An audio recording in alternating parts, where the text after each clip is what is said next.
stuff is a lot harder to do than you think. And to have an actor who can do it and who can take you through a story that's going to go progressively darker and remain that kind of blithe, lighthearted man, that's very, very important.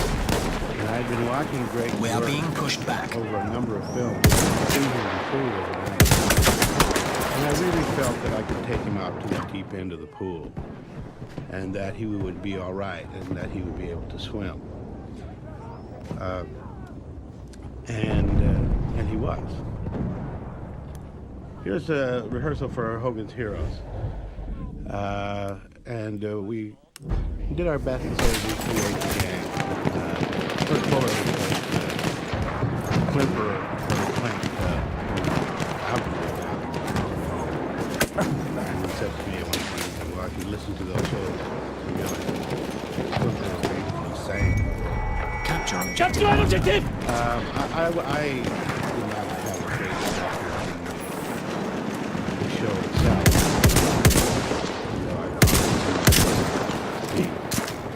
I'm funny and offensive. Prends cette trousse de secours! Then I was a college student at the time, and I was involved in war and civil rights. So I'm probably not a particularly good judge of the show. 11 years old. I would think more of it. But that really wasn't a motivation for me to doing the story. To touch. Attention! Grenade!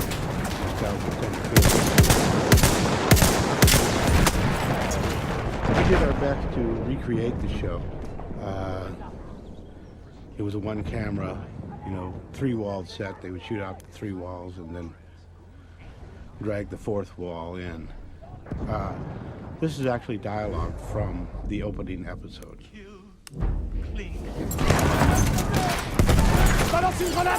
Acapulco line in Palm Springs looked just as it did when in 1965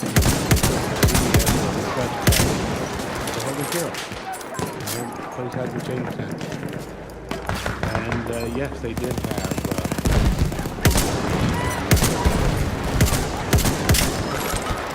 vaguely here was not only something that I got, but he was also one of the Trousse de secours! Prends-la! Train made for Disney, the Hogan's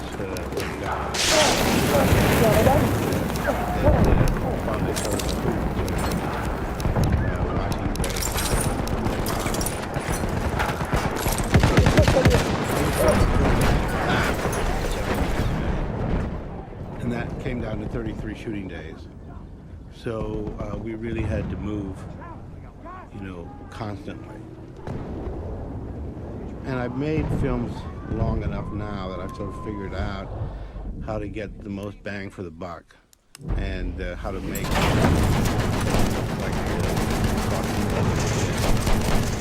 but still it was difficult. And, Une trousse de secours, pour toi! And secondly, it really focuses your mind on decisions to do certain things, you have a clear idea why. The original script was written by Michael Trebosi, based on a book on the murder of Bob Crane. And when I got the script, much more of a conventional violence. What drew me in was I saw something that kind of middle-aged American movie star, a movie I liked a lot called Prick of Your Ears about Joe Orton and his lover Kenneth. And so that dynamic is the one that really perked my ears up, and that's where I came into the room. As I went along and worked on it and wrote and rewrote the script, Prends cette trousse de secours! the other factors came to life and story came alive. And I came rather quickly to realize that Bob, much like many of my protagonists, that he was a man who aspired to be one thing, even thought he was one thing, and all the while was acting in a counterproductive behavior, a counterproductive manner. And I think more than any other characteristic as fascinating in one way or another dealing with that. Because I think that the greatest fun in our is the exploration of character and of self-destructive behavior in general. It's a subject that never ceases to fascinate me. You know, how if we want to be happy, make us. Une trousse de secours. Il y a des bandages. And you can never answer those questions, you just sort of explore them. And if you find a character like Bob Crane, who lives with Char repéré. Restez en alerte. you know, who comes at you with both headlights bright, then it makes it easier to explore.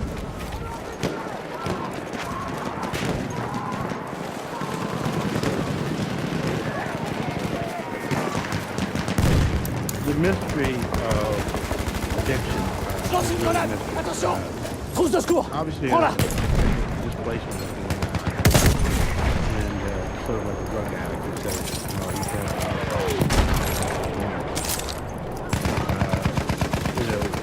any addiction, covering up something. I had some sort of ideas of how it might be what makes it, but I never really got to how We have taken objective butter. to explore as Bob did on the surface, because he was, in essence, a superficial man, a rather clueless man, and I don't think there were any real dark nights of the soul for him. So it became a real challenge to try to get the audience to identify and empathize with a character who did not have any sort of interior mind. That probably was the more original things that Une de leurs mitrailleuses. in this scene, Brouillez-vous. Éclaireur ennemi en vue. Capture objective Charlie. On doit capturer Going l'objectif. on and doing absolutely delicious, meaty act. Some people have hired well and like well, you know, big, overexpressive. I've always liked it more quiet. I like it desperate. Une trousse de secours pour toi.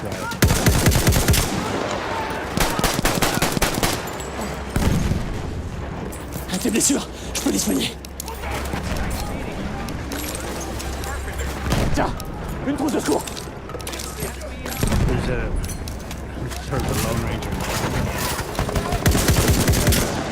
That sort of just jumped up on it. I had the idea to have him interview Clayton Moore at the beginning, and then John Carpenter is half Indian. And later on, they refer to themselves as Lone Ranger Tom.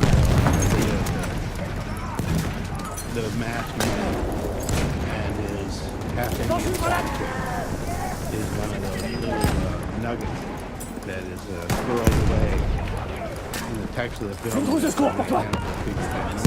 People should get. What you just saw there was CGI. That place does not exist. Paint by at one point when we started shooting days, I simply stopped shooting night exteriors because they're closed. T'es blessé? Je vais te soigner. And so toward the back of the film there are no more night exteriors. That I think was creative decision. Where we really needed night exteriors, Sal made it later in Plastic Cat.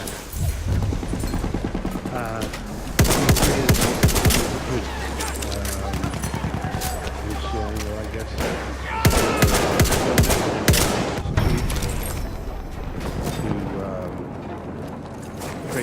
blessé? Je vais te soigner. Not much. Carpenter. He was a technique.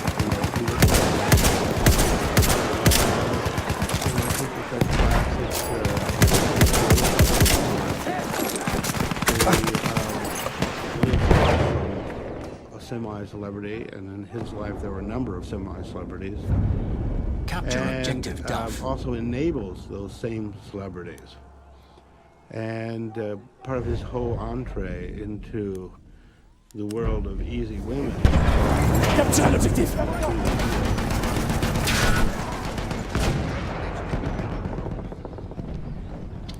You're on that show too, aren't you? You play Michael Rogers here, who's playing the young Richard Dawson, is Scottish. When he first came in to read, he did the whole thing in a brogue. And I, what's going on? Well, he had never seen the show before. He had no idea what actor Dawson was. So I had to send him, out and come back in a few days. He'd been watching a few episodes. So he switched it over to Afraid wasn't wrong. And really aspired to have a career in that field. Wasn't as good as he worshipped. But he did play these gigs, and Greg took lessons and tried very hard to do the best he could from it. But like in this shot right here, sort of had to choose between having fun and having good drumming. So I'm not talking about the way you just have a good time, because you're too concerned about this scene wasn't really a confessional. Maybe that's a good departure. The idea of Bob in a confession. Sers-toi de cette trousse de secours. So, but I like the idea of him trying to explain himself to a member of the clergy. So I put it at a coffee shop where the priest says, wouldn't you be more comfortable in the confessional? And the thinking here being that he really doesn't want to talk to this guy. Laisse-moi te soigner. Do it. Delicious.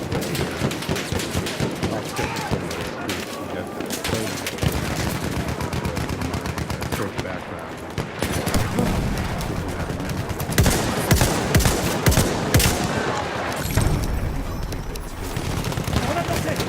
Now you can see we're still in the Une trousse de secours pour toi.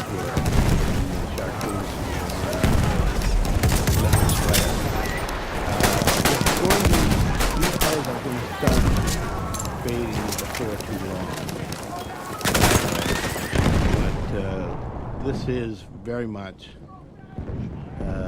the pop world. This film does have a bit more of a character arc for Bob than I suspect he actually had. The Gerbosi script had a huge character arc for him. I think it's true. I don't think Hollywood feedback. And so the idea of good Bob going bad because of Hollywood, that never struck me as true for a second. There still is a little more of a character arc in this piece than I think even existed in his real life. And, We are being pushed back. And that is for a couple of reasons. One is that Greg was very, very committed to it. And it was hard to take out Là, une trousse de secours. his wishes. And the other was that the audience, make the audience feel so much security. Here's the classic question. No longer all CGI, all women. T'es blessé. I'll get back to Je vais that. t'aider. There are the porcelain films. I realized we were kind of 60s nightclub act. And yes, they are twins, and yes, they do speak at the same time.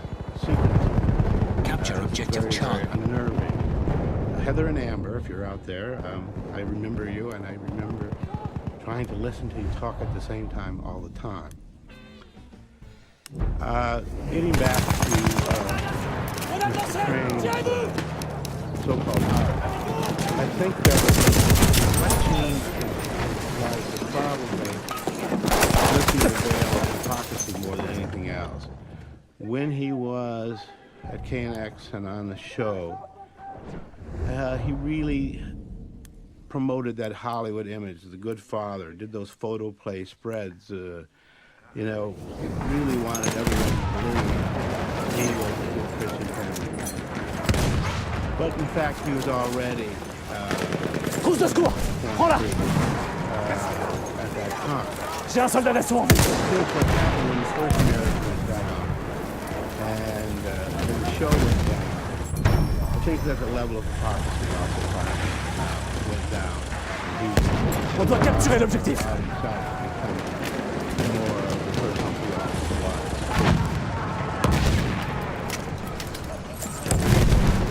I just jumped over what kind of religion it was.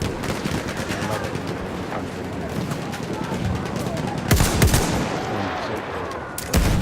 J'aperçois un char. Doing just that. On a lancé. Attention. Now the colors are starting to. Now we're in carbon response pad and starting to bring the set.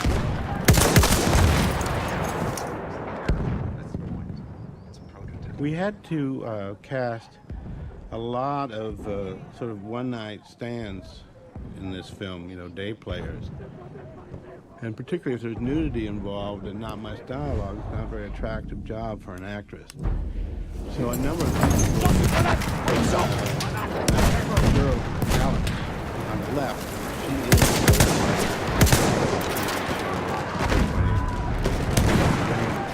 We are being pushed back. the other girl who plays Elaine, Prends cette trousse de secours. is more from that Playboy at Night world.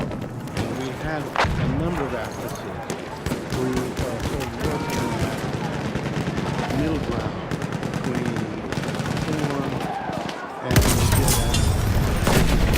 softcore. Voilà. Une trousse de secours. And you know, that's in Los Angeles there are C'est un char. many opportunities to grab girls who do music and Capture objective butter. areas of Ils prendront pas cet objectif. Défendez-le.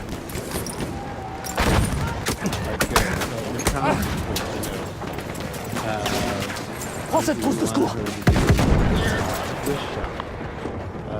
So you know, that put her into a certain category. You know, that certain actresses wouldn't want to do it.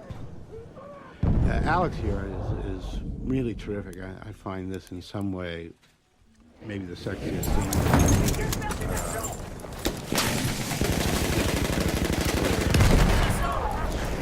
Most articulated. On a d'envoyé.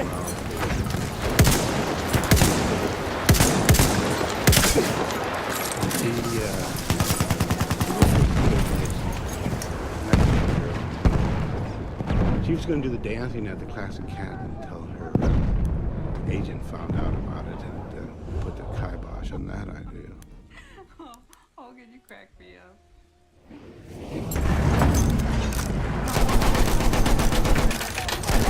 J'ai repéré un soldat d'assaut ennemi.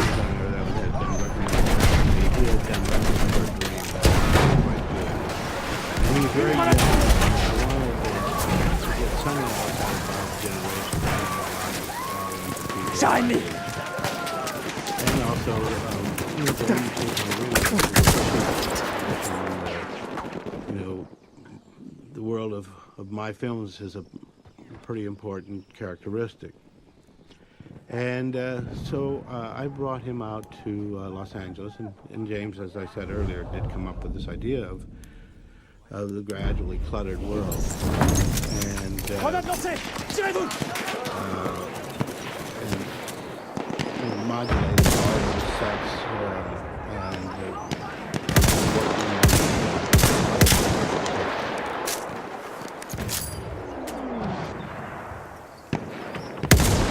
Soldat d'assaut retiré. Soldat d'assaut repéré.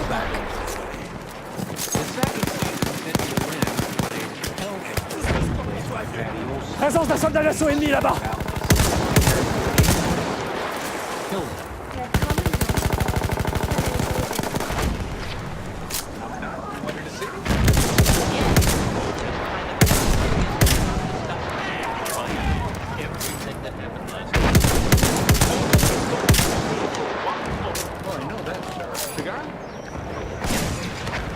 cigar bit that's great. I hadn't even thought about it until I realized we needed a little bit of business here for Hogan. And I said, Greg, what shall we do? Capture objective And apples. he wanted to do the cigar bit. He obviously had been watching the show and started Capturez cet objectif! Hogan much more than I had, so that whenever we needed a little bit of stick, I could just change it down and come up with it. And I didn't have to worry about having to do it myself. You know, Bob managed to keep his womanizing relatively undercover while he was on the show. You know, people on the set knew, but it wasn't knowledge outside, and it certainly wasn't the kind of thing you talked about. Vous voyez? Un soldat d'assaut! The only reason people really started finding out Une trousse de secours pour toi! industry is they started telling them. They started showing the books around, showing the tapes around, and he lost that sort of perspective that he had when his marriage was in place, and where he We are being got to the pushed point back. where he couldn't really see why Defend the objectives. others. Défendez l'objectif! Which is an interesting phenomenon. I mean, somebody who has spent so many years creating theater and done probably nothing. And is such a workaholic. Then you think there's someone in their life where they're undermining everything in the conflict because of private personal Enemy obsession, coordinates have been sent to our and they artillery. can't stop. Well, that's certainly puts that character right in my world. All day, every day. Tu veux que je te soigne? The Bob train made The enemy has armed objective butter. being like. He was the likable guy, and he was the charmer, and funny guy. And he took those skills which he had honed in radio. Soldat d'assaut ennemi! into his Restez en alerte! advantage in TV and in movies. We have diffused And, objective butter. When someone is that personable and attractive and semi-famous, The enemy has you armed tend to objective let butter. them, get away with murder. Not in this case with murder, but you tend to forgive him almost everything. And the whole Soldat ennemi en vue! you know, we always for this kind of person. Now, there's a The scene enemy has coming armed up objective now, apples. J'ai vu un soldat ennemi! I, in fact, I think was probably We have diffused somewhat objective foolish, apples. because I thought I was seeing Nous devons We défendre have cet lost objectif! objective based it butter. on watching like 6 feet under, but I found out that 6 feet under is not an outrage. Sers-toi de cette trousse de secours! Theater would be NC-17. And in fact, I was shooting stuff that wasn't outrage. Mitrailleuse ennemie en vue! And one of those shots was soon later coming up. And I had decided to cut the shot or to somehow obscure it. I decided to pixelate the offending section, which I believe you will see right here. Yes. Enemy some people coordinates have been said sent you to should our just cut it artillery. out rather than pixelate it. Une trousse de secours! Il y a des bandages! Yes, Bob was pretty hardcore. It wasn't cheesecake. You know, it was up close and explicit. And we can't show it to you. Oh, by the way, this is the real camera. We found an unused, brand new Vidicom camera. And this is exactly the camera that Crane used, and it's the one we use to shoot those black and white videos just shown on the TV set. We use the actual camera. You know, some people try to tell you that don't worry, we can fix that digitally, and we can, degrade it and make. That's not true. This is the camera, and here it is. And it has all that phasing and that blurry, tacky image. It actually has a tube in it. And so that using the real camera had a couple advantages. One, that it was authentic. We didn't have to pay to degrade it.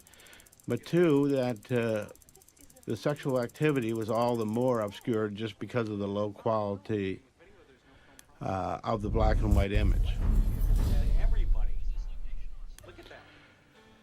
The Crane House here is out in the valley, where the Cranes lived. I love this location because you always had that pool in the background, and that you could shoot interiors, and see the pool. You could shoot the dining room, shoot the bedroom, shoot the living room, and have the pool in the background. This is a classic old Hollywood hideaway. It's now actually a Korean restaurant. They changed the food but not the decor. And Maria Bello plays Patty, who is Crane's second wife and also the second Klink secretary on Hogan's. Her screen name was Sigrid Valdez, although she was American. Cheers to that. Tired of being a housewife, you know? So you came back here where you can play one instead? Something like that. What about you, Hogan? What are your dreams? Maria was very, very keen to do this, although she has sort of normal dimensions. The real Patricia Crane was very, very well endowed above the waist, and so in the scene. But Crane's jacket, which used to be Frank Sinatra's jacket on the Ben Ryan's Express, fit Greg perfectly. He didn't even take it in, and so I guess Crane and Kinnear, must have been the same chest size. The pigeon has delivered our message. There were some references in the early script to Bob and wanting his wife to make love with the lights on. I cut that out. I just felt that was part of the original kind of schematic thing. A pigeon has been located. Good Bob and all of that was all too simplistic. So in the editing phase, I got rid of Darò that. un'occhiata alle tue ferite. So here we have Oscar and Felix back at the Horn Pad watching their movie. And this idea of the what's that on my butt actually was in the Michael script. And, I liked it a lot. I think it's the only one of the Crane copy Ecco una cassetta medica. that's in the movie that was in the original script. And it is a little bit of an exaggeration, of course, but it is good, clean, nasty fun. And the Carpenter was into association and into group sex and into bi scenes. So it seemed like a perfectly natural and sort of humorous way to start to draw both the distinctions and the affinity of these We have two released men. the pigeon. Because the moment Crane says The pigeon one has delivered thing, our message. in some ways also saying the opposite, and so that when the lady starts to protest too much here, you start to get a sense. We need to of, deliver one more pigeon. the inner dynamic of these kind of male-male relations, which brings to mind a quote I've been using from my friend Susanna Moore, the novelist. She said to me after seeing the movie, she said, whenever there's more than one penis in the room, any sexual act is a homosexual act. And I found her description particularly apt for the kind of thing I want to do. Here's Michael McKean, an old friend I've also used before. Thank you all for coming. Ever since the introduction of the CV2000, we've been working towards development of color videotape recorder. Mr. John Carpenter, Los Angeles representative, has set up a demonstration. Tieni, munizioni. I felt the film needed a scene of John Carpenter without Bob Crane. He needed to be established as a freestanding, independent, worthy character. And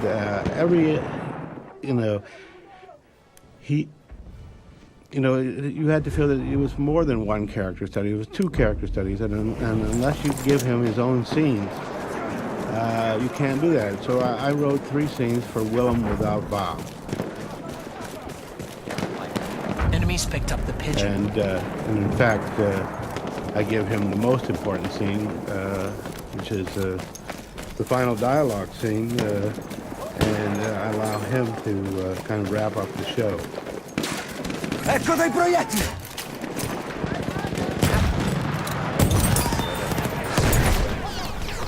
Fixed it. Enemies Vedo un attaccatore nemico! Green. It's fucking green. We have picked up the pigeon.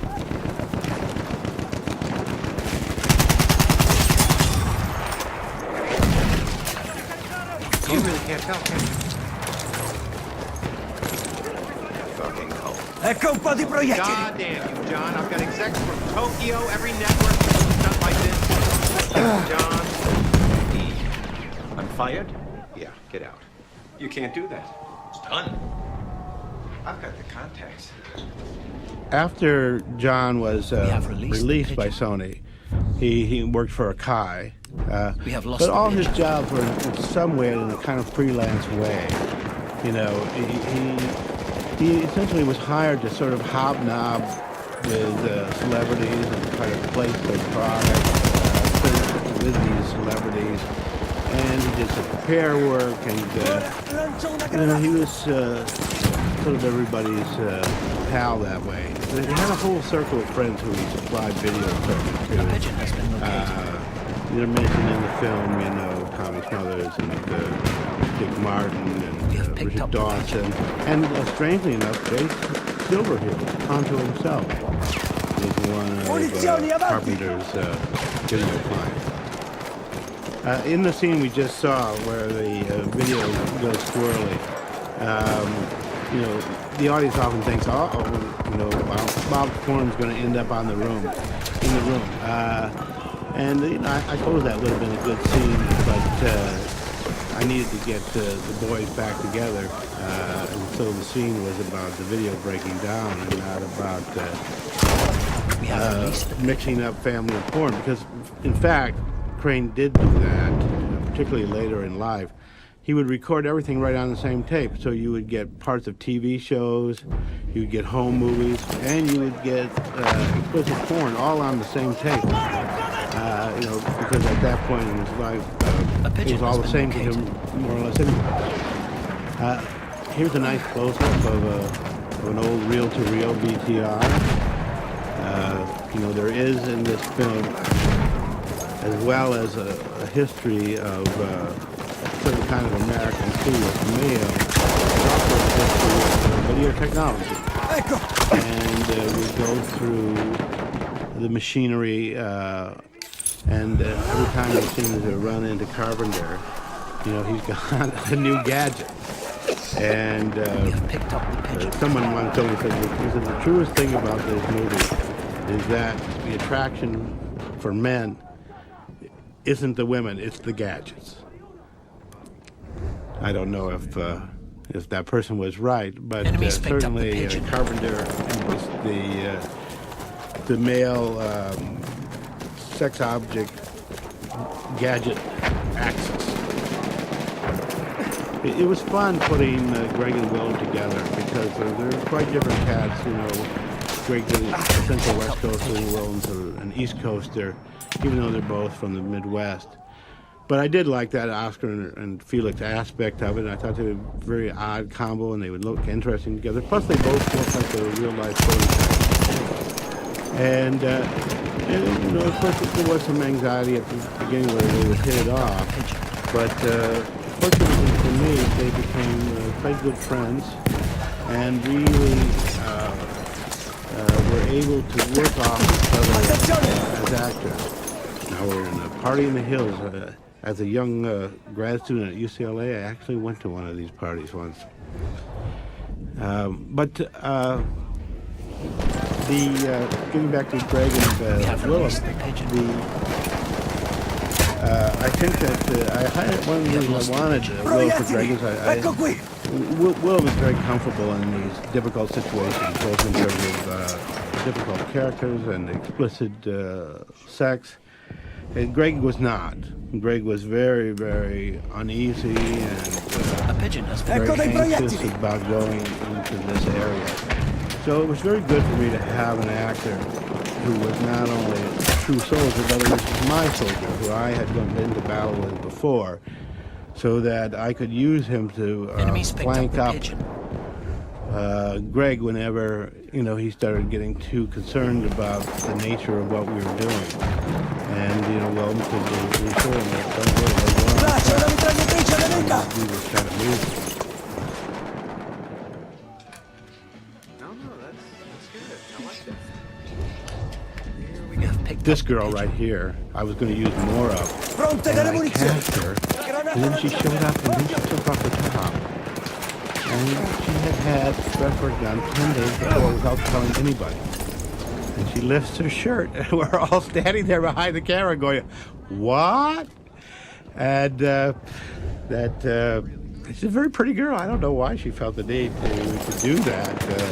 And she didn't not to tell anybody she was going to do it either. Enemies picked up the pigeon. This breath montage is intentionally kind of cartoony. You wanted to get into Bob's fascinations and his obsessions, but you didn't want to do it in a deep think way. And this really sets the tone for the kind of superficiality of the sexual obsession, which was a choice that we made. Using Girl Watcher plays right into that. Una bomba a mano! The first clear indication in the film that The we're enemy not going has to go released the pigeon. deep into the waters of The sexual enemy has obsession, lost the pigeon. that we have a slightly different goal. I'm not sure whether I would have been the right director to make that film anyway. I don't know how comfortable I would have been making a film that was really down and dirty and painful and explicit when it came to sexuality. I suppose I could if I had the right script, but I don't think I am naturally drawn to make that movie. I did like this movie, which I consider to be a slightly different one. Some people have accused me of We have picked up the pigeon. not making the movie I didn't want to make, or being afraid to make the movie I didn't want to make. But I don't think I would have made that movie. I don't think I could have made We have picked up the really pigeon. uncomfortable. I like these situations a little more coded, a little more obscure, not quite Prendi! so in your face. Munizioni! Of course, I can say that today and then act differently tomorrow. One of the attractions that this second marriage had was, what the scene was about. That he was, she had a much more open attitude toward sex. I think her quote was, she said, Bob didn't give up his First Amendments when he married me. His First Amendment rights when he married me.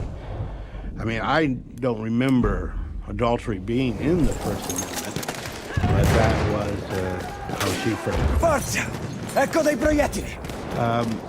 This little scene here, another freestanding scene for William, to sort of let him exist and to show the kind of tension between Dawson and Crane. At one point I cut this out just because it wasn't that necessary. And what I realized when I cut it out was that the scene following, the kind of Hogan's fantasy scene, didn't work. And the reason it didn't work is because it came right after we cut into the stage. And it was too much too quick. Whereas having this scene, the audience is sort of watching it, they know it's not that important. And they know we must be here at this location for another reason. Because we can't be here just for this quasi-consequential scene. So that by using this scene, we not only get a little character work done for Carpenter to help set him up a little bit more, you also set up the gag so that when the pigeon Hogan's has been Fantasy located. hits, you're ready for it because you've been waiting for something to happen. The fantasy Enemies picked up the sequence pigeon. was in the Jabosi script, and it was the thing I liked most about that script. I thought it was terrific and absolutely inspired. And again, a way to try to get into Bob's dilemma without Enemies getting picked up heavy. the pigeon. You know, you have, again, a kind of superficial, clueless guy. And he's caught between two narratives. How do you portray this? Well, you sort of portray it as a fantasy on the show.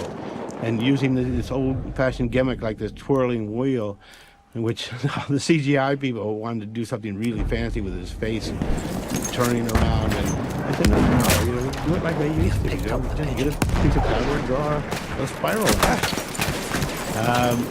So we do a number of things to get into the fantasy. First thing we do is we shoot straight up in the air and flip the lights over to green, play around with the music.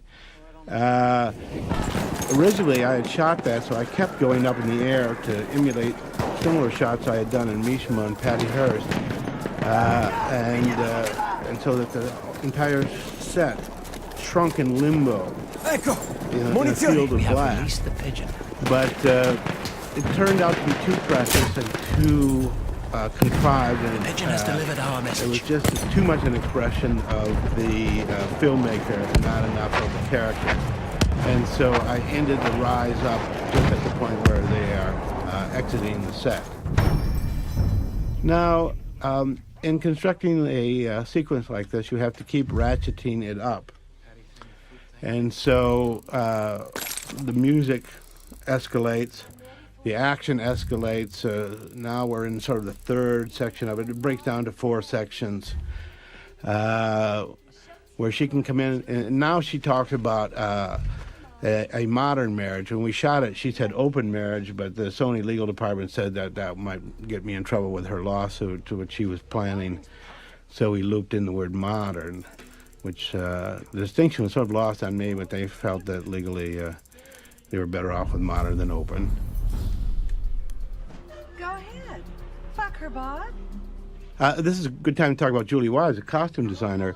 That fabulous outfit that Willem was wearing. She had done another film for me, Touch, and I really thought that she's really a one-of-a-kind costume designer because you know, she comes up with all this weird wardrobe, but it keeps changing. So, you know, you'll have something planned and for that day, and then the actor will walk on set and they'll be wearing something else. And you'd say, Julie, I thought so-and-so was going to be wearing this or that today. And she said, yeah, but I came in this morning and I looked at them and I thought they would be better in this. Well, you know, that causes some filmmakers considerable consternation.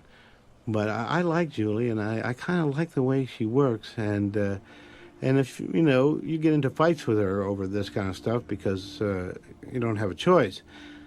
But it's always nice to have people around you who really are creative and who will, you know, kind of extend themselves to do something in a different way, even if it means they get yelled at.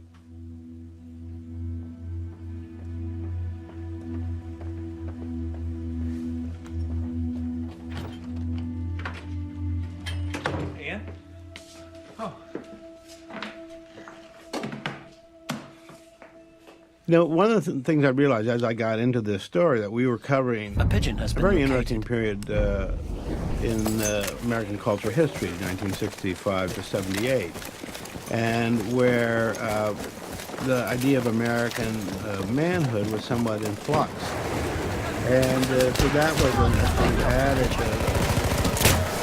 thematic perk. To have these kind of rat pack mentality guys, like the guys depicted in the credits, who are chasing women, and then they have to, then the psychedelic era comes and the hippies show up, so they have to trade in their blazers for beads and bell-bottoms in order to keep scoring Enemies women, picked up the pigeon. but they're still the same sexist clowns they were all along. And that to me was kind of fun, and sort of seeing that shift, so that in the course of the movie you do get a change, and music is always the way one earmarks such change. So it's jazz and rock and roll and Motown and psychedelic and disco.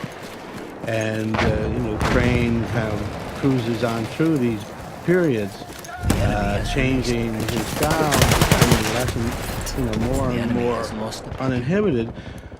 But he doesn't. It's almost as if the culture changes around him, and he doesn't. So many things that might scare off another filmmaker just so attracted me to this. The fact that you had a character who didn't create a lot of empathy, and a character who didn't get it. I just found that was a great character to work with. I've had that before in my life. On Patty Hearst, there was a case, and everyone, they couldn't get anybody to direct a movie where the main character is in a closet for the first half. And I thought, wow, in the closet for the first half, the whole world is as she imagines it. I can do anything. Enemies picked up the pigeon. Same thing with a movie called Comfort of Strangers that people didn't quite know how to make. So I've never had that much of a problem about material that hasn't been done before.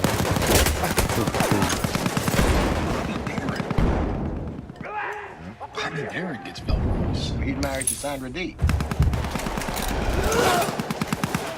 Take the ammo! The enemy has released Whatever the it takes. pigeon. The pigeon has delivered the enemy's message.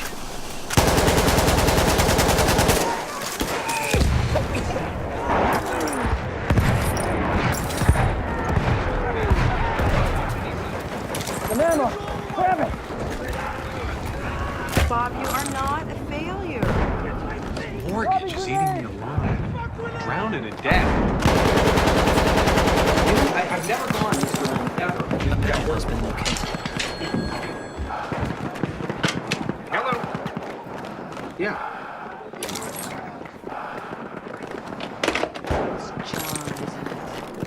Referring to all the techie stuff, the autofocus lens in and of itself did not exist during this time frame. Enemies picked up the And the pigeon. title, which is Jabosi's title, which is a very good title, refers to self-involved, so selfish, and the same way as autoeroticism. Get out. So the times they are changing. Miss Kitty now, totally nude. Enemies picked up the pigeon. This watch that Carpy comes up with, The enemy Mark has Dawson, released the pigeon. who is Richard Dawson's son. The pigeon Mark has told me delivered that the enemy's Carpenter message. had this watch. In one of those Ammo, strange coming at bits ya! of Hollywood history, Richard Dawson's son became Carpenter's when Here's some ammo! when One Carpenter more was brought pigeon up to deliver. before trial for Bob's murder, and he was with Carpenter all through the trial and remained his son until his death, and now has a website devoted to John Easton. Enemies picked up the pigeon. So it is sort of interesting, all these little bizarre hookups. You've been bad. Yes, I am. I know what to do with boys like you. Now, this whole issue of S&M, I did know that anyone who is in the scene, who's in the swing scene, runs across people who are into That domination. ammo! And I wanted to, in this scene, indicate the true depths to which this kind of fashion can go. Is that when what has lost domination is truly about, it's not about wearing Grab funny that outfits ammunition! and having your picture taken. It's about mixing eros and fear. And so I did this scene where he's talking to the dominatrix, and he explains to Carpenter the kind of buzz that happens when pigeon eros has been located. meets fear, and that Enemies what picked it's up the like pigeon. to have an orgasm when your heart is pounding because you're frightened. Ammunition for you. I put this in here so it'd just be some sense, even though I wasn't going to really delve in those waters, just a little sense of how deep they potentially were. Carpenter was and remains The enemy the has best released fit the pigeon. for the murder. He had no means opportunity. Scottsdale pigeon police has delivered the enemy's certainly message.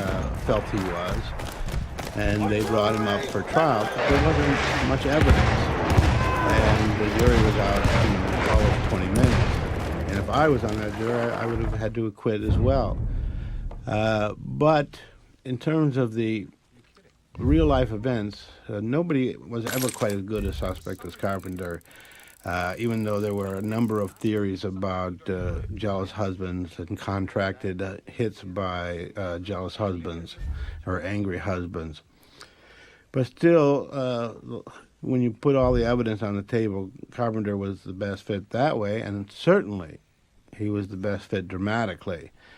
It wouldn't be nearly as interesting a story from a storyteller point of view to have, an anonymous hitman employed by a mobbed-up Scottsdale husband to kill Bob Crane.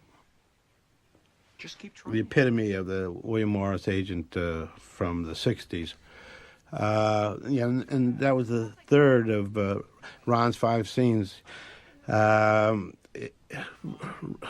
sort of perfectly, he's right there at the beginning. He's in an extremely important scene right at the end. He is, of course, a composite character. There was no continuous agent. And particularly toward the end of Crane's life, he was being handled by all kinds of junior agents. But you needed one continuity kind of character for the stretch of his life, one person who was there from the beginning of the show to the end. And so all agents became one in the way that often happens in biopics. And so that his agent Lenny was able to sort of represent his position, evolving position in the film industry over this 14 years. Working the crowd. You'll be home in 3 weeks, right? Unless they boo us off. They love you, Bob. I can't say I ever went to dinner theater. I didn't as a kid because I didn't go to theater, and when I got a little older, the idea seemed so thoroughly kind of tacky. It's gone its way now. But occasionally I run into people who saw Bob in dinner theater, and I also occasionally run into people. I just did 3 days ago about a woman who he had come on to within, meeting her for 5 minutes.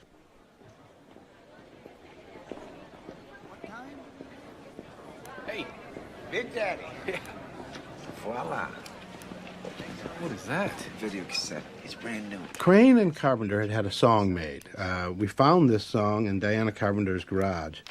They actually had this song made, and it was called their car tape, and they would play it when they were in chicks to get them in the mood.